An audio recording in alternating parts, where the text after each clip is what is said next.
Hey there, storytellers! Welcome back to my channel. Today's video is going to be a monthly finishers. My monthly finishers are essentially just a monthly wrap-up. It's all the books that I have read in June, and I'm just going to tell you a little bit about them.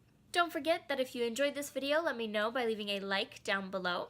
If you want to keep up with me and all my bookish adventures, you can subscribe and ring the little bell so you don't miss a beat. Now, without further ado, let's get into my monthly finishers pile. So the first grouping of books on this monthly finishers list are all from the library, so I no longer have the physical copies with me anymore because I had to return them. So in no particular order, here are the books from the library that I finished in June. The first book I finished was You're Not That Great, But Neither Is Anyone Else by Eileen Gale. This book was essentially an anti-self-help book. It went against everything you'd expect from a self-help book, basically, which is that it was telling you that you weren't that great and you have a lot of work to do if you want to become great, but you can do the work, and while you may not be the greatest, you just could still be a lot better than you are now, so there's no reason not to at least try. I really enjoyed that book. I thought it was super funny and a great new refreshing take on the self-help book, so I'd give this book a 4 out of 5 stars. I'm not sure what I rated it on Goodreads. I think something like that. But it was really funny and a quick read. So if you're interested in a different take on self-help, that's definitely for you. The next book I read in June was Moonrise by Sarah Crossan. This was a young adult book about a boy who goes to visit his older brother that he hasn't seen in 10 years in prison. Joe, the main character, doesn't know if his brother is innocent or not, but he's pretty sure he is, and he realizes that he's missed his brother all these years and it could be his last chance to see him, so he goes down there to try to learn the truth and to say goodbye. This book was incredibly well written in a lyrical prose style and incredibly emotional. I highly recommend it to anybody who likes contemporary stories. If you want to check it out, I have a spoiler-free review I'll link on the screen for you, and I highly recommend giving it a look if you have the time. The next book I read in June was Assume the Worst, The Graduation Speech You'll Never Hear by Carl Hiaasen.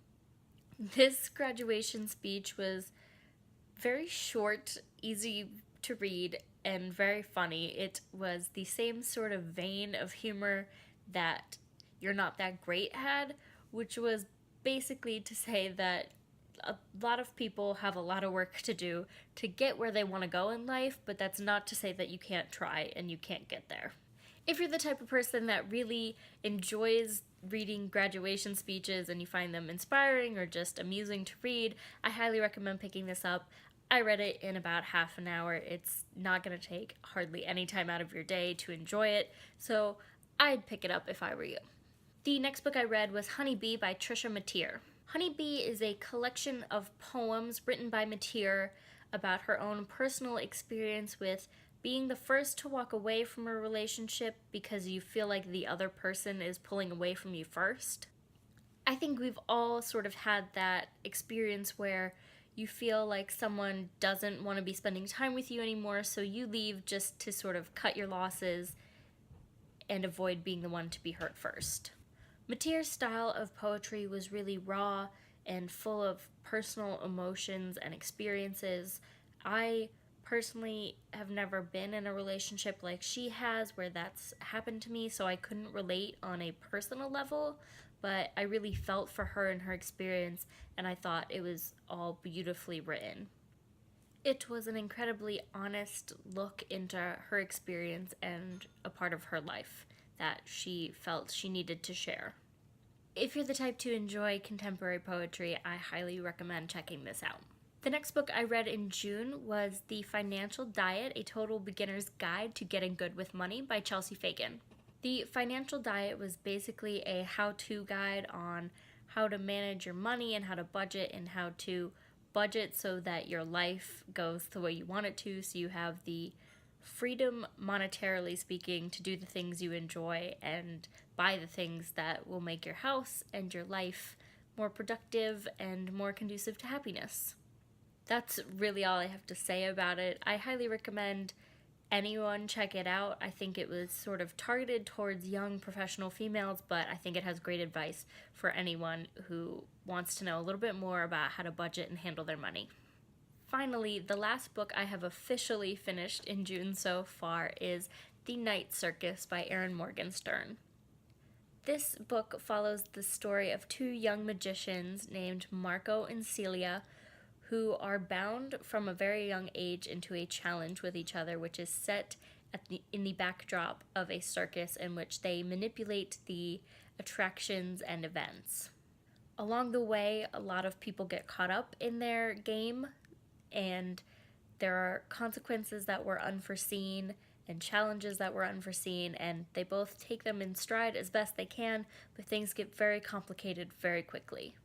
I'm not gonna lie, I had a hard time getting into the Night Circus. I started it way back in May, and I just now finished it late in June, but I'm so glad I stuck with it. By the time I got to the ending, it was really amazing, and I wished I had more of these sort of events and action that was in the ending throughout the entire part of the book that I had trouble getting through.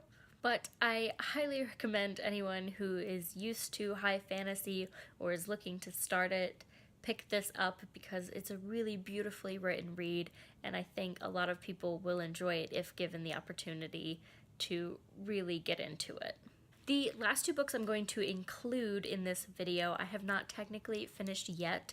I'm a little ahead of the game and it's not quite the end of June, but by the time you're seeing this, hopefully I will have finished at least one of them, if not both.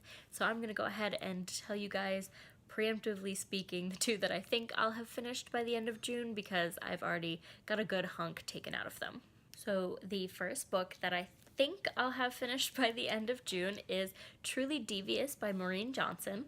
This follows the story of Stevie Bell, who gets accepted to Ellingham Academy as a crime solver, and she really wants to get accepted because Ellingham has a highly notorious, well-publicized crime on their hands from way back when the school was first opened, and Stevie is obsessed with it.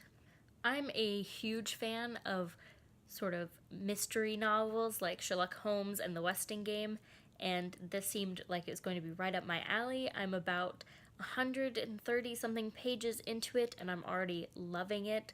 I haven't quite gotten to where Stevie does some really hardcore investigating yet, but I cannot wait for it.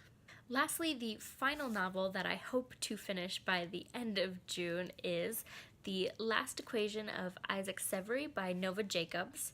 This is obviously a novel in clues, so it's another mystery. It follows the story of Hazel, who is the adopted granddaughter of notorious mathematician Isaac Severy, who is given a mysterious letter from her grandfather on the day of his funeral. The letter is dated to Hazel a few days before Isaac has supposedly died by suicide, and it entails a challenge for her. Basically, the letter states that the family is in danger and anyone who stays in Isaac's house is in danger, and that someone is coming to take his treasure. And he starts by leaving really coded clues for Hazel to find and follow so that she can find his last mathematical equation, which apparently holds a lot of sway over the world. Like Truly Devious, I'm not too far into this one. I'm around the 100-page mark in this one too, I think, but I'm really enjoying it. I'm finding Hazel very fascinating. She's sort of down on her luck and doesn't think she should be wasting her time solving her grandfather's puzzles, but she can't bring herself not to. So I'm super excited to see where this story leads as well, and I hope to have it finished by the end of June. That is it for my June finishers. Let me know if you've read any of the books down in the comments and let me know what you thought of them if you have read them. If you haven't read the books, let me know if any of them stood out to you and sounded interesting, and if you're planning on reading any of them next. For now, I'm gonna go. Bye guys!